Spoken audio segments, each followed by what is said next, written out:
Hi, I'm Marianne Jensen, osteopath and lecturer. So this is session 1 of the breathing workshop, and we're going to talk about the different types of breathing. So we have abdominal breathing, diaphragmatic breathing, lateral breathing and upper chest breathing.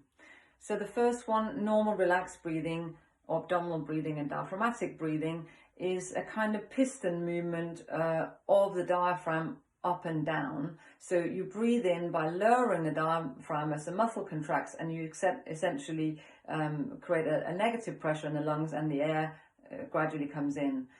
So the center of the diaphragm attaches to the front of the spine, and the dome of the diaphragm attaches to the inside of the ribs. And there's a little bit of lateral excursion of the ribs as well when you breathe with the diaphragm.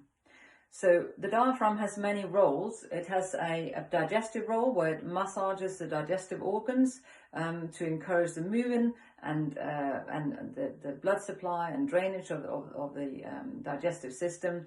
And it also has a postural role. So as we breathe in, it lifts our posture. So instead of just being back muscles that lift the posture, it also happens from the front. So if I demonstrate here.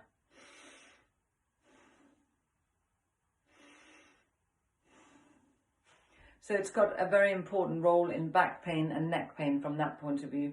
The last but not least important role it has is a neurological role. So it's part of relaxation.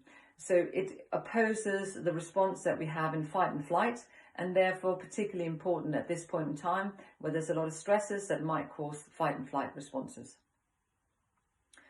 The second kind of breathing I want to talk about is exercise breathing. It's also sometimes called lateral breathing or bucket handle breathing. So the reason we call it bucket handle breathing is because it's like the handle of a bucket. It does that kind of movement, and it's done by the middle and lower ribs. It's really good for that because it's a breathing that causes the most oxygen to come into the lungs. So it's like a bellow, the further you can go out, the bigger excursion you have, and the further you can go in, the better the bellow. So it's actually important to strengthen the oblique abdominal muscles as well and be able to relax right down in order to get the most efficient bellow.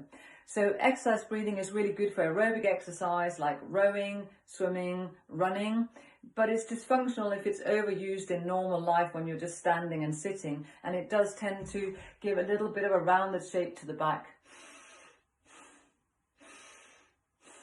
And it looks like this from the side.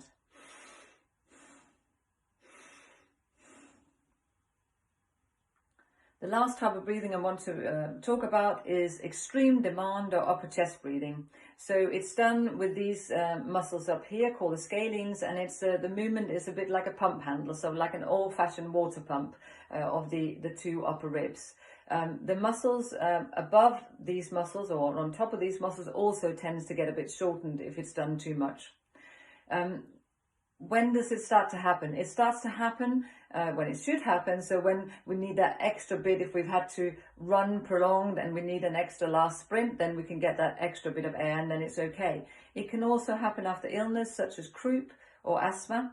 And it can happen if we're overweight or in the latter stages of pregnancy where the other two mechanisms don't work so well because the substernal angle here is too obtuse. At the moment, and when we're having very stressful lives, it can occur in a faulty manner. So we perceive that we have a need for extra oxygen.